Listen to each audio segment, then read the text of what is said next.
the timeline with 10. Knocked away. Dudley Bradley. Dudley Bradley for the stop. 70-68. 3, 2, 1. Matthews off balance, off the glass. Dudley Bradley's defense did it. And ready on his second attempt. That one is no good. They battle for it. Loose ball. Recovered Marvin. He scores. Pushes into Hubert Davis. 8 seconds. Davis trying to get free. Over to Fox. Fox, baseline. Up for the shot. Good. Off the glass. Oklahoma calls timeout. But the game is over. The game is over. Carolina has upset number 1 Oklahoma. Turns it over. Kenny Williams with the steal. Gets it to Barry. 17 seconds to go. Barry, Duke not fouling. Gets it to Johnson. To Pinson for the highlight. Inbounds goes deep on the right sideline to May. Holy smokes, a long three! Are you kidding me? Holy cow! Pinson gets all the way to the rim, and what a way to pick up his first field goal of the season by throwing down the tomahawk. With 20 seconds left to play, goes back to Michael Jordan, jumper from out on the left, good! 63-62, 13, 12, 11, Georgetown with one timeout. Fred Brown looking, way to Worthy! Worthy 5! The Tar Heels are going to win the national championship! Rebounded by Weber. Michigan out of timeout. Weber front court, Carolina with foul. He takes the timeout. They're out of timeout. Technical foul. Technical foul. Brown gets it into Williams. Here comes Williams front court. Williams on the drive. Gets it back out to head. Long outside shot. Short rebounded. May. It's over. Carolina has won the national championship. How about them Tar Heels? They are the national champions. That's it! Make room for 2017. The Tar Heels are the national daggum champions. This is the Roy's Boys Podcast with your host, Joshua Marlowe. Hey everybody, and welcome into another edition of the Roy's Boys Podcast, powered by Carolina Electrical Services. And today we continue our basketball preview with Go Heels writer and co-host of the Carolina Insider Podcast, Adam Lucas. Adam, how are you doing today? I'm good, Joshua. Appreciate you having me. I appreciate you coming on, Adam. So, first off, can you just give us, a practice report? I know you've been to a couple practices. What have you been seeing on the court that's been impressive, and maybe some stuff that's been kind of questionable? Yeah, it's definitely been your prototypical early season practices with an inexperienced team. I think Carolina's got some work to do, clearly. I think Cole Anthony stands out clearly. He's been everything everybody said he was, and maybe even a little bit more, because I think folks have been impressed with his leadership, maybe more so than they expected to be.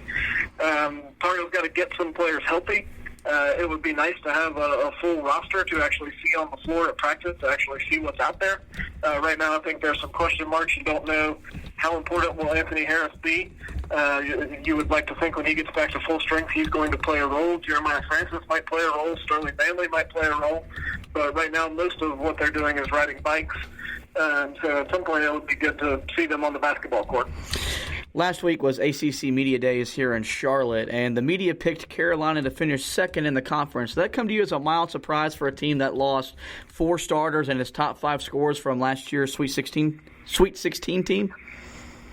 Well, you have to remember that Duke is required by law to be picked to win the regular season no matter what else occurs in the entire world of basketball. So you start out with number 2 being as high as you could go. I think Louisville's going to be really good. I was a little surprised that they were picked, quote-unquote, as low as they were, because I think they've got a really good team and a really good coach. Second, to me, right this second feels a little high, but that's not factoring in that, Roy Williams is going to make this team better between November and March. So if I had to pick them right now, I don't know that I'd slot them second here in November, but by February, good chance I'd feel differently. You said that Cole Anthony has stood out in practices. What are the realistic expectations for the freshman, and does the success that Kobe White experienced last year put more pressure on Cole to produce as a freshman? Yeah, the whole Kobe White thing has been interesting because it really feels like it's opened the door for Carolina. I think we've all known that Carolina is a great place to play point guard, and Roy Williams is a great coach to learn how to play point guard from. But it felt like that didn't quite make it out there nationally.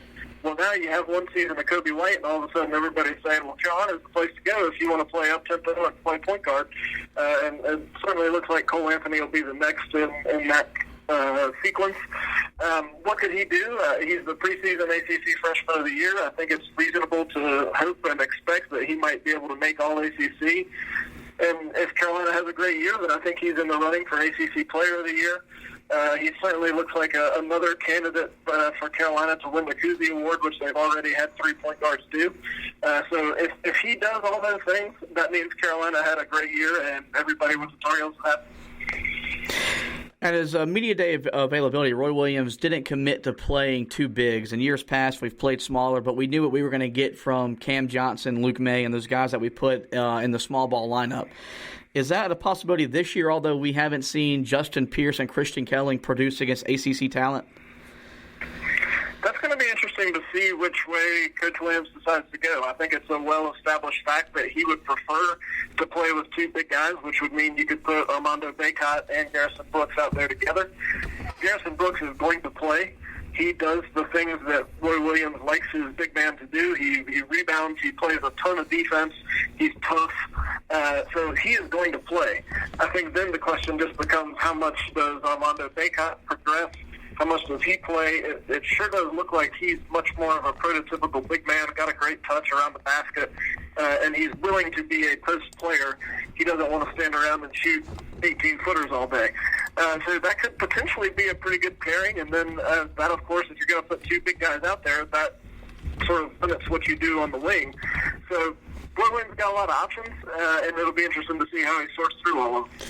When Garrison Brooks was a freshman, it was probably hard to envision him as a junior being a vocal leader for this basketball team. Just speak on his growth and maturation as a player on the floor and as a leader off the court. Yeah, it's interesting. Just had the chance to talk to Garrison about exactly that a few days ago for a story we're doing. He's made a ton of progress, as much progress, I guess, kind of socially as almost anyone I can remember in Carolina basketball here in the last 10 years or so. Because his first year, and he'll be the first one to tell you, he just didn't even talk, really. He didn't want to talk. He wasn't going to talk, and you weren't going to hear him talk. And now flash forward a couple of years, and he really is sort of the wise old veteran guy on this team, even though he's just a junior. And I think that speaks as much to kind of the University of North Carolina experience as well as the Carolina basketball experience. I think he's gotten some great advice from some teammates and from some coaches who have helped him come out of his shell and get a little more comfortable. But it's also the fact that he's attended a lot of classes and a lot of subjects that he had never really thought about in Lafayette, Alabama. And that's really helped him open up his world, and he's become a really interesting guy to talk to because of all that progress he's made. Last couple of years, Carolina struggled protecting the rim. Does this year's team have a guy that you're confident in can protect the rim a little bit better for the defense to be more aggressive on the perimeter?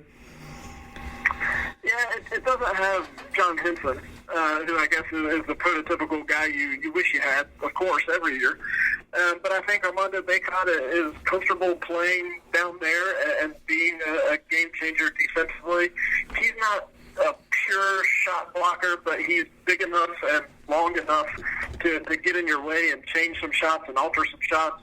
So if Carolina does decide to play 2 big guys and he spends a lot of time down there, then I think he's got the potential, and certainly a lot to learn between now and then. He's got the potential to be one of those defenders at the back of the defense who enables the perimeter players to take a few more chances out there guarding the ball. We talked to you over the summer, and you said the player that needed or that was going to be most important to this year's success was going to be Leaky Black. Do you still feel the same way now that we're less than 3 weeks away from the season? Well, we all know that I am completely on the Leaky Black fan club presidential campaign. So, yes. And I think just by virtue of his versatility, I think Coach Williams himself said recently Leaky had played the 1, 2, 3, and the 4 in a recent practice.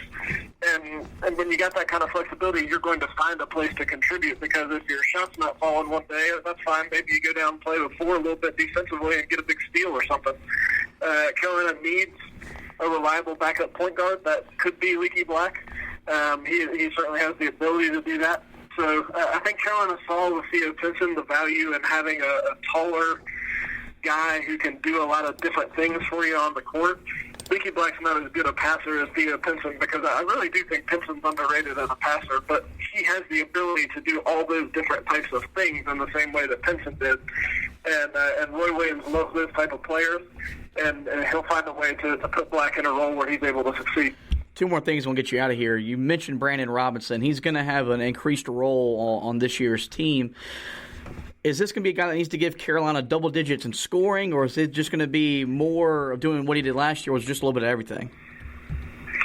His teammates really think he's going to have a big year. He's come up a lot in talking to the other players on this year's team as somebody who they think is going to surprise people. I think fans somewhat forget how well he shot the ball last year because he wasn't the number one shooter that you paid attention to. So I think the question is, can his success rate continue proportionally, as I would think his amount of attempts is going to increase. And if so, then Carolina's got a nice weapon. I think he's probably more comfortable being that three-point shooter type guy. I think Christian Keeling is a little more of a scorer type who might get inside the three-point line and figure out a way to put the ball in the basket. So hopefully those two, and of course both Georgia natives, hopefully those two complement each other offensively. Lastly, in the offseason after Carolina finished its recruiting haul, this team looked to be as deep as any team since about 2012. And it was announced last week that Carolina is going to be without 3 players to start the season. How does the team navigate a lack of depth while also playing a brutal non-conference schedule and the expectation to win games? The schedule really is brutal. It's going to be tough, and Carolina is going to lose some games. But I think, as you well know, the Carolina team you see in November and December is not always the same as what you see in February and March. And so I think Roy Williams will use that time to gauge some other players who might not have gotten as many minutes as he experiments a little. And by the time those players are hopefully healthy and ready to come back and contribute, then you've got the mix that you really want for conference play. What I would call the real conference play, not the November and December pretend conference play that Carolina has to have this year in order to squeeze in those 20 ACC games. All right, Adam, I want to thank you again for taking some time out of your busy schedule to join us here on the Roy's Boys podcast, and we look forward to talking to you again during the season. Absolutely, anytime. All right, thank you, Adam. Thank you. There you go. That's Adam Lucas, Go Heels writer and co-host of the Carolina Insider podcast. Looking ahead to the basketball season, which is now less than 3 weeks away. Season tickets went on sale yesterday, so if you want to go see Carolina play in the Smith Center, go purchase those tickets right now. I want to thank you guys for listening to this podcast. Remember to subscribe to the podcast on all the various podcasting platforms. Go Tar Heels.